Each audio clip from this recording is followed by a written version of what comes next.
Hey Team Avatar, this is Captain Yeet here for you for another Avatar The Last Airbender episode review. This is going to be Season 3, Book Fire, Episode 4, titled Sokka's Master. So, let's get into it. If I'm not mistaken, this is my 900th episode on the channel. Wild. And 259 subscribers. Woo! I saw that today. I was like, that's pretty funny. That's small about this many videos. That is hilarious. But hey, it's whatever. Good content. Good content. Anyway, let's get into this episode. Actually, before we get into it, I forgot to tone down the volume because I'm going to show the TV, obviously. Okay, there we go. So, the episode starts off with the recap and the opening. After that, it cuts to Team Avatar laying down on the roof of a building and then watching a meteor shower. And while they're watching it, everybody's like, oh man, this is so beautiful. And Toph is like, you see nothing a million times, you've seen it all. Because she's blind. But then one meteor gets super close and it actually lands and makes a huge explosion. They run over to the meteor and the meteor made this huge fire that's gonna the meteor made this huge I some of my words did. Anyway, the meteor made this huge fire when it landed. And if nobody stops that fire, it's gonna engulf this village off to the side. So obviously everybody goes to take care of the fire. Toph and Aang use some earthbending to take care of the fire, and Katara says, hey look, there's a lake nearby. I'm gonna go get some water from that lake so I can spray the fire down. Sokka goes, okay, what should I do? Aang goes, watch Momo. Watch Momo? Fine. I mean, what can he really do in this situation, you know what I'm saying? That's what Sokka can really do. Anyway, the first thing I'm going to show you guys is everybody laying down on the roof, because that's a pretty nice shot. Everybody just chilling on the roof right there. And the next shot I really want to show you guys, because while Toph and Aang are like earthbending their dicks around the fire to like contain it, and Katara's getting the water, there's two cool shots of Toph. See, like earthbends. It's kind of hard to explain. Like, see, basically like, remember that episode where they went to the Earth King's palace and Aang and Toph were earthbending plates moving up, like spinning around to block all the other earthbender shots at them? She's basically doing that, but sideways and like flattening the fire, which is pretty cool. Then Aang's able to take out the whole fire because he contains some water and air and makes this huge explosion and makes snow. It was pretty cool. Like, look at this. Like, she sort of like flattens the earth plate. Anyway, look, this is what Toph is doing. Like, see, she's doing that. I don't really know how to explain it. Like I said, Aang takes some of the water that Katara brings him. He uses some airbending with the water and makes a huge explosion, and then makes snow too, which is pretty cool. That was dope. That was pretty dope. Anyway, let me put the towel back on the TV. After that, we cut to Uncle Iroh in prison, and this one guy comes to bring him food, and he just drops the food on the ground. Uncle Iroh runs over to it and just starts eating like an animal. The guy's like, man, look at you. You used to be so great. Now you're just some fat old bum in a cage on the floor eating like an animal. You disgust me. He just spits on the ground like this guy's wilding. Then he walks out. So when he walks out, Uncle Iroh stops eating like an animal. He puts his hair up and he grabs the bowl. And he starts eating like a regular guy. Anyway, we cut back to Team Avatar eating at some sort of Fire Nation village. And they're like, man, this is kind of crazy. Let me put this back on. I keep talking. I just keep talking. We cut back to Team Avatar eating in the same village they just saved, and Toph says, man, the only bad part about us being in disguise is that we don't get the hero worship anymore. I kind of liked it. Sokka goes, oh, boo-hoo, no hero worship.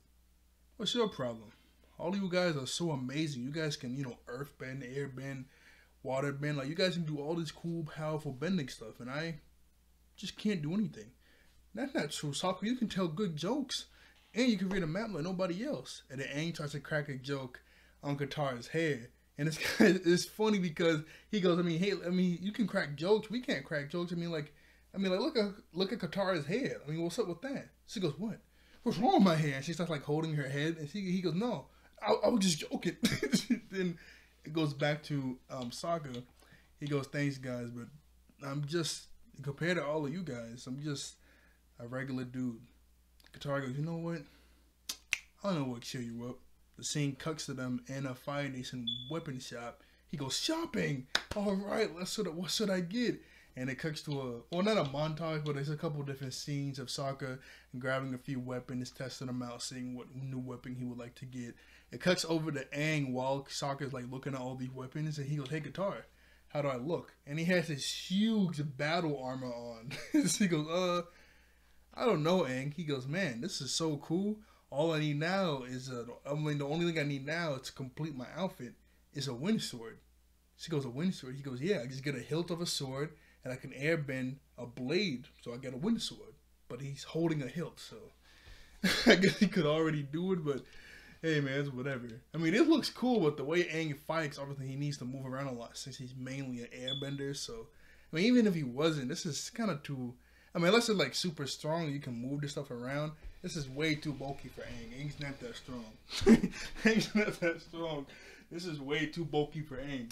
But it does look pretty cool, though. It does look pretty cool, though. But this is way too bulky for him. And then we get another montage of Sokka testing out a ton of weapons that he could use, but all of them are just not working. He does try to use 2 twin blades, just like Sokka. I mean, just like Zuko, but it doesn't work out for him. Until he sees a blade on the wall. He goes, "Whoa, that looks nice." The shop owner comes over. He goes, "Oh, yeah, that blade was made by the best Fire Nation swordsman and swordsmith in the nation. He lives up the road.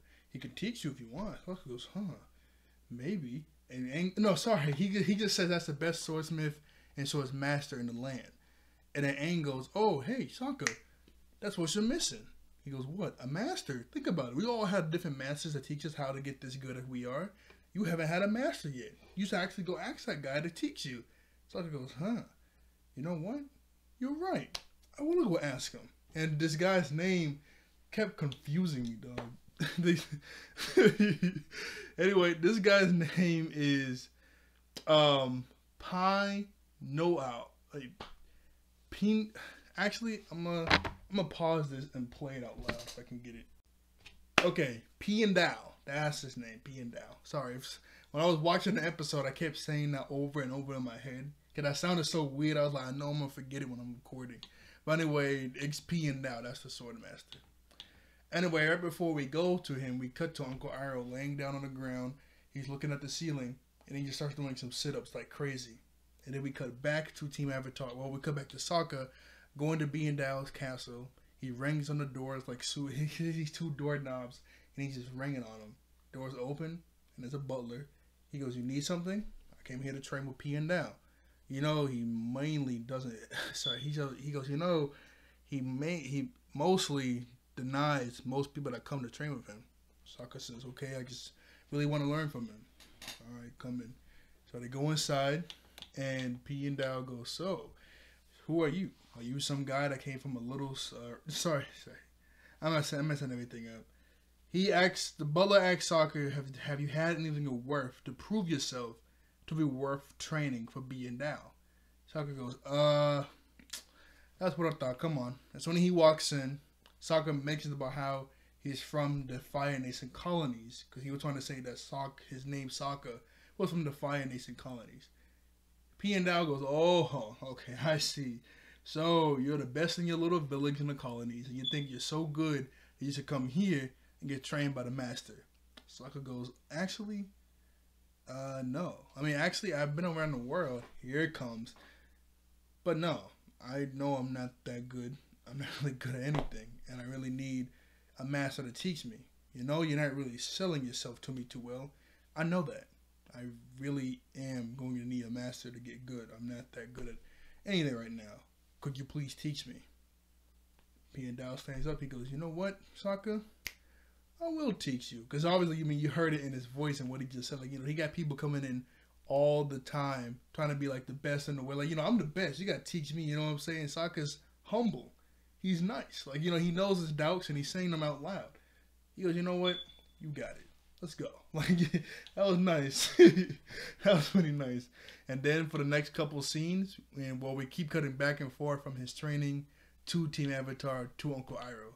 The first scene is Piandao teaching Sokka about how the sword is an extension of yourself. You need to make sure that's basically it. The sword is an extension of yourself, and he's showing Sokka a few sword moves Then we cut over to Team Avatar, and they're laying down trying to figure out what to do for the day. And it was weird, but kind of funny when Toph says, "Man, I don't even know what to do today." Katara goes, "Oh yeah, Sokka's not here. He doesn't have the schedule we're supposed to be on. I don't even know what to do. Plus it's so hot. I don't really want to do anything." Toph goes, "Yeah, there's nothing to do. I already picked my toes twice." Aang goes, "You picked your toes?" He goes, "I picked them once for cleaning, 2 just for that sensation." I'm like, okay. All right, Toph. I mean, she didn't say it weird, like, but just like, still like, I pick them twice for the sensation. I'm like, all right. Okay, man. And then we cut to Uncle Aro. He puts his feet on the top bars of his jail cell, and he's doing sit-ups mid-air. So that man, he's working out pretty hard. We cut over to Piandao and Sokka, and he wants Sokka to write his name on a piece of paper. He goes, "How is writing my name on a piece of paper going to help me be better at swordsmanship?" It's sort of like, it's actually, I'm going to just look at the subtitles so it can, anyway. He says, "When you write your name, you stamp the paper with your identity." I gotta wait for the subtitles to come up. "You must learn to use your sword to stamp your identity on the battlefield." And Sokka puts the little brush in ink. He also writes his name.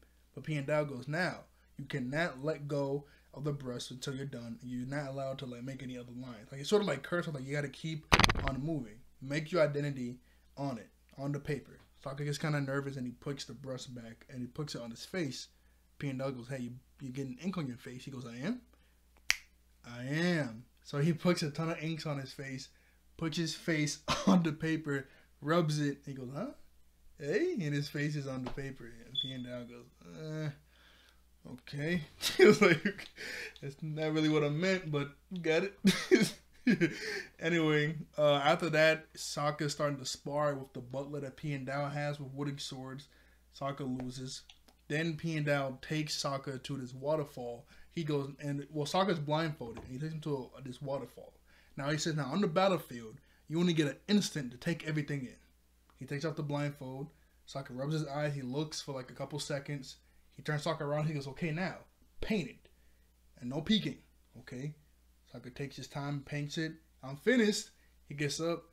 And I've seen so many memes of this picture, man. It's so dumb. And, I mean, Sokka, it's a nice drawing. But Piandao goes, "You added a rainbow? Is that okay?" He goes, "Okay, Sokka, you got it." I mean, that was decent, I guess. This is a nice drawing, but there's no rainbow, and Sokka doesn't have the waterfall in it, so I don't. Sokka doesn't have the waterfall and you can literally see the waterfall in the background, but he doesn't have the waterfall in it, and he added a rainbow, and mountains aren't really blue, but maybe that's all the paint that he had. Yeah, okay. I mean, not a bad drawing though. Not a bad drawing. Just.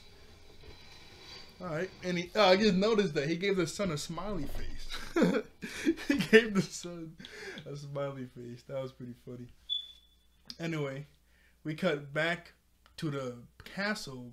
Not the castle, but I guess the castle. We cut back to the castle, and he's sparring with the butler again.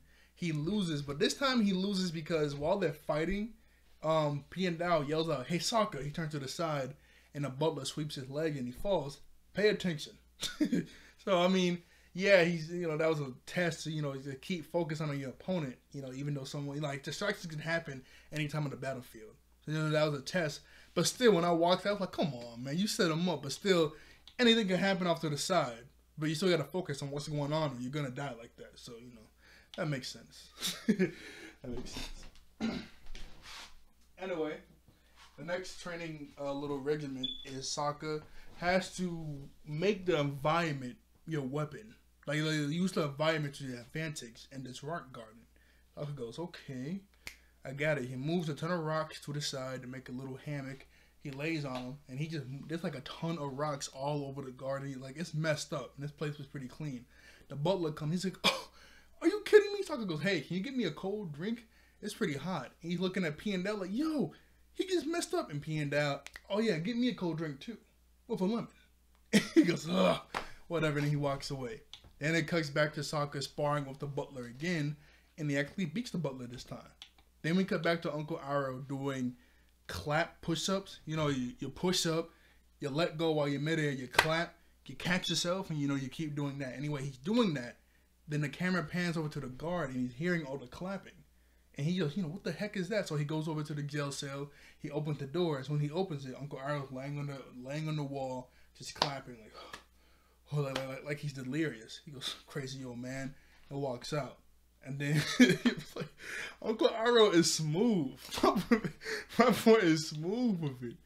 Anyway, it cuts back to Team Avatar, and they're trying to read a map. Well, Katara and Aang are trying to read a map, figure out where they are and where they need to go, but they really don't know how to read a map.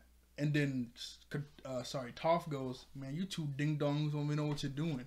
She goes, oh yeah, she says, you two wet noodles don't even know what you're doing. I miss Sokka, Katara. Oh, I got it, okay. If you miss Sokka so much, why don't you marry him, huh? She just rolls over and we cut to the next scene. I forgot the other joke. Okay, the first time we cut the Team Avatar while Sokka's gone, what was it? Someone mentioned it was hot. I think it was Aang or Toph. And Katara was like, you know, it's so hot. It's so hot that Momo is setting. And she like grabs him in his fur, like Appa. Obviously, that's not even a joke. And then Aang goes, man, jokes don't run in the family, huh? Anyway, we cut over to Sokka and Piandao. And Piandao goes, Sokka, you have done excellent for this first day of training. Sokka goes, really? I thought I failed every task that you gave me. He goes, you did, but you failed in a unique, special way, only to you. I think you're ready for a real blade. Sokka goes, are you serious? You're going to give me one of yours? He goes, no. A blade is supposed to be an extension of yourself. You're going to make your own blade. Okay, let's do this. Then he brings Sokka over to the blacksmith shop to make his blade. He goes, now, obviously, a blade is an extension of yourself. So you have to pick your own steel to make your blade. Pick wisely now. Sokka looks at a couple of steels. He goes, you know what?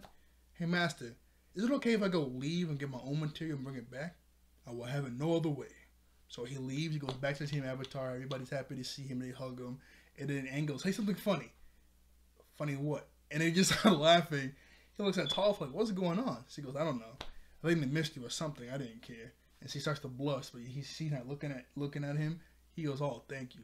That warms my heart. But hey, I need you guys help with something.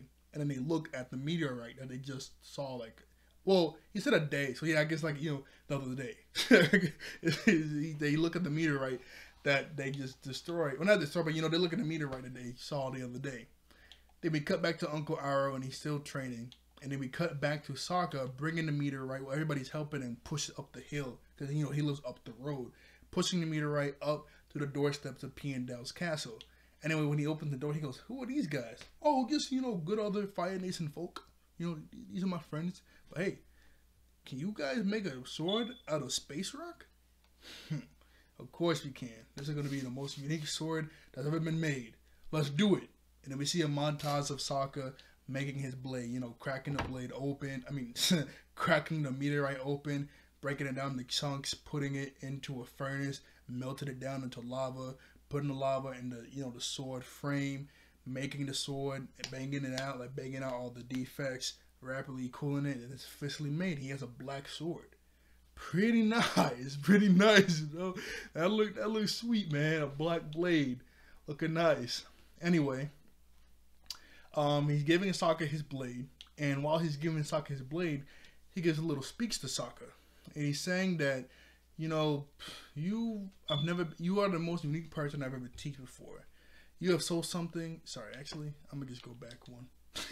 I was gonna make up some, but he goes, Sokka, when you first arrived, you were so unsure. You even seemed down on yourself, but I saw something in you right away. I saw a heart as strong as a lion turtle, and twice as big. And as we trained, it wasn't your skills that impressed me. Oh, it certainly wasn't your skills. That was pretty funny. He goes, oh, no, it certainly wasn't your skills. He says, you showed something beyond that. And he brings out his black blade. Creativity, versatility, intelligence. Yeah, so, I gotta get to the next. These are the traits that define a great swordsman. These are the traits that define you. Then Sokka goes, no, you're wrong about me. I'm not worthy of the blade. I lied to you. My name is, well, obviously, sorry. He goes, I'm not Fire Nation. I'm actually a water tribeman from the Southern Water Tribe. He goes, I'm sorry. I'm not Master Puck. P and Dow goes, I'm sorry too. He brings out his blade and they clash. Everybody gets up to help Sokka. He goes, no, this is my fight. And then we cut over to Uncle Iroh. Uncle Iroh, wait a second. Is this the scene? Yep, okay. Just making sure. Okay, I'm gonna show the screen. Just making sure. Anyway, the guard comes in. He goes, look at you. You're so pathetic. You used to be the great general, the Dragon of the West. And now you're just some lonely bum. You used to be the great Dragon of the West. You used to be royalty. Now look at you, some old bum on the floor scrabbling for food. You made me sick. And he just drops his food on the floor. Only thing that's left is an apple. Uncle Iroh grabs the apple. He closes the door.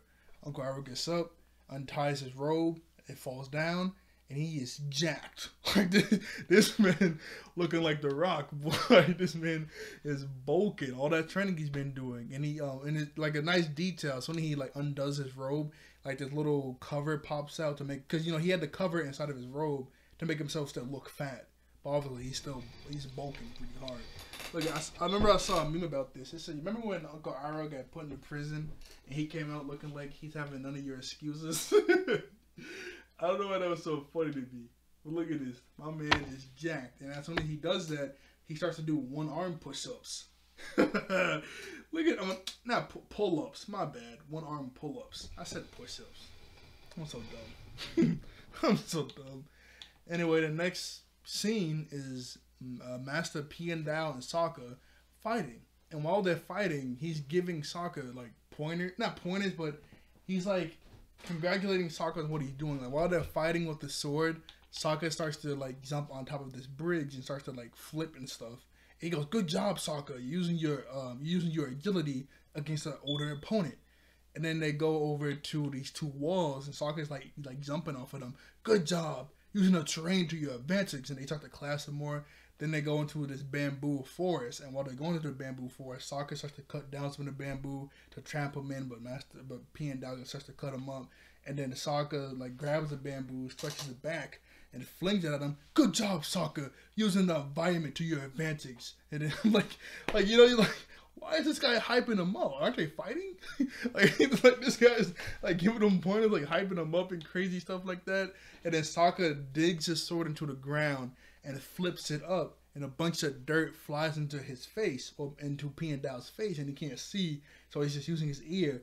Sokka steps on a twig, they clasp a little bit more, and he makes Sokka's sword get out of his hand. Everybody else jumps up. He goes, "Oh, no, it's okay. Good job, Sokka." And he like does this, and his butler throws his sheath, and he just, while his eyes are still closed, his arm is extended out, and the sheath just goes into the blade. I mean, that was pretty cool. Look at this. He just throws it. He's still blinded by the dirt, and he just goes in there because he still has the dirt on his face. That was pretty cool. He goes, "Okay, nah, I'm way too old to fight the Avatar." Are you serious? You know I'm an Avatar? He goes, "Yep, and I knew you were a Water Tribeman since we first met."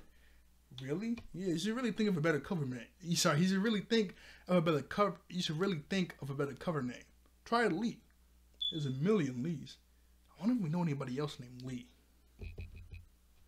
Nah. Okay. Anyway, dang it. I was gonna try to not laugh to keep the joke. Well, obviously Zuko used Lee because he would know that he's Fire Nation. Anyway, Sokka says, "If you knew I was Water Tribe from the start, why did you teach me the blade?" He goes, "What? The blade isn't just contained to one nation. It should be out." I mean, he obviously he doesn't care. Like he says that the blade shouldn't be contained to only one nation. It should be. He does say that, but let me see what else he says because I don't want to mess it up. And we do get this nice little scene with Sokka and P and Dow bowing to each other. He said the blade doesn't belong to one nation. The blade of the sword doesn't belong to one nation. Knowledge of the arts belongs to all. That was pretty nice. And he gives Sokka back his blade. And he goes, "Sokka, you're going to continue to own training on your own." And I can see that you have much skill.